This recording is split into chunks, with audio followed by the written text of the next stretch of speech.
दोस्तों, मैं ज़्यादा रोमांटिक मूवीज़ का शौकीन नहीं हूँ, लेकिन जब सैयारा जैसी फिल्म 4 दिन में 100 करोड़ कमा ले और हर जगह वायरल हो, तो फिर दिल पर पत्थर रखकर देखनी ही पड़ती है। और सच कहूँ, इस फिल्म ने मेरा दिल तोड़ भी दिया और जोड़ भी दिया। तो आज स्टोरी क्राफ्ट पर हम बात करेंगे एक ऐसी कहानी की जो प्यार, धोखे, दर्द और उम्मीद सब कुछ परोस देती है। कहानी है मुंबई की एक जवान लड़की वानी बत्रा की, जिसे शायरी और कविता लिखने का शौक है। कॉलेज खत्म होते ही वानी अपने सीनियर बॉयफ्रेंड महेश अय्यर से कोर्ट मैरिज करने का फैसला करती है। शादी का दिन आता है। वानी अपने परिवार के साथ कोर्ट पहुंचती है, लेकिन महेश आता ही नहीं।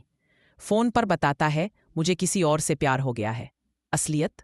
भाई साहब ने पैसों के लालच में एक अमीर लड़की चुन ली, जिससे शादी करके कंपनी का मालिक बन बैठे।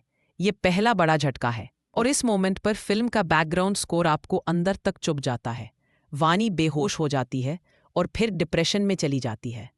अगली 6 महीने माता पिता उसे समझाते हैं, मोटिवेट करते हैं कि वो घर से बाहर निकले। वानी एक सोशल मीडिया कंपनी में राइटिंग जॉब के लिए इंटरव्यू देने जाती है। यही उसकी मुलाकात होती है कृष कपूर से, एक म्यूजिशियन और सिंगर जो बहुत टैलेंटेड है लेकिन गुस्सैल भी। कृष का म्यूजिक बैंड जोश पहले से अच्छा चल रहा था, लेकिन एक आर्टिकल में सिर्फ एक मेंबर की तारीफ होने पर वो नाराज होकर कंपनी में आता है और राइटर को पीट देता है। हाँ, थोड़ी ओवर द टॉप हरकत, लेकिन कैरेक्टर में दम है। यही उसकी नज़र वानी की डायरी पर पड़ती है, जिसमें वानी की शायरी लिखी थी। उसे पढ़कर कृष को इंस्टेंटली कनेक्ट हो जाता है। जल्द ही एक बड़े सिंगर प्रिंस के लिए नया गाना बनाने का मौका आता है। कृष वाणी की शायरी को गाने में बदल देता है और प्रिंस को पसंद आ जाता है। लेकिन दिक्कत, वाणी ने उस कविता का आधा पेज डिप्रेशन में पाट दिया था और अब उसे याद नहीं आ रहा था।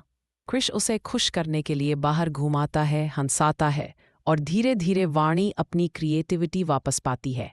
दोनों साथ में गाना पूरा करते हैं और यहाँ से रोमांस की शुरुआत होती है।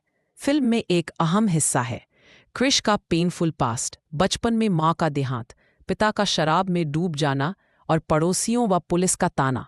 वाणी उसकी मदद करती है, पिता को रिहैब में एडमिट करवाती है और कृष अपने दिल के करीब आने देती है।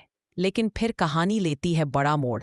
वाणी को अल्जाइमर्स डिजीज है, मतलब धीरे धीरे सब भूल जाना, छोटी बातें, बड़े पल और इवेंचुअली अपने सबसे करीब के लोग। डॉक्टर बताते हैं कि इसका कोई इलाज नहीं, बस कंट्रोल किया जा सकता है। वाणी ये बात कृष से छुपाती है ताकि उसका करियर बर्बाद ना हो। एक पार्टी में वाणी का सामना फिर से महेश से होता है। पुराना दर्द लौट आता है और उसकी बीमारी बिगड़ जाती है। किसी इवेंट में वो अतीत में खोकर बिहेव करने लगती है जैसे उसकी शादी महेश से होने वाली है। कृष को सच्चाई पता चलती है और वो तय करता है, चाहे जो हो, वाणी का साथ नहीं छोड़ेगा। दोनों बीच पर एक हाउस में रहने लगते हैं, लेकिन गिल्ट में डूबी वाणी चुपचाप मनाली चली जाती है, सिर्फ एक गाना छोड़कर, सयारा, जिसका मतलब है अकेला भटकता सितारा। कृष उस गाने को अपनी आवाज देता है। गाना सुपर हिट हो जाता है, कृष स्टार बन जाता है, लेकिन वाणी कहीं नहीं मिलती। पूरा साल वो शो में वही गाना गाता है, उम्मीद में कि कहीं वो सुन ले और वापस आ जाए। एक दिन एक रील में वाणी दिखती है, मनाली के महिला आश्रम में।